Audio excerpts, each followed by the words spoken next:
Hi guys, in this tutorial I'm going to be telling you how to add a HDRI into your footage. So, first thing you're going to do is you're going to need an object that's going to reflect something. So I'm going to add a UV sphere, shade it smooth because it looks nice and smooth, add a texture that is super shiny, and you can make that by cranking up the metallic and cranking down the roughness. If I then go into rendered by hitting Z rendered, it will be so perfectly reflective that it'll reflect that point light, but that's it. So what I'm going to do is I'm going to go to the shading workspace, and instead of being in the object tab, which you're normally in, you might be like, Thomas, it already has a HDRI. That's the default Blender HDRI. I'm going to go to the world tab, delete the background, because at the moment that's nothing, and also I'm going to go to rendered over here. So I'm going to delete the background tab, Shift A, texture, environment texture, cut the color to the surface. I know it's like we're going into nodes here, but just stick with me.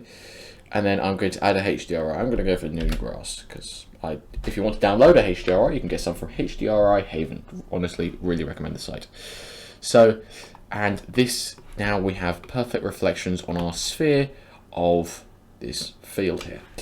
But what if I don't want to have those perfect reflections? First thing I'm going to do is go to the cycles because it's such a better render, and go to film transparent.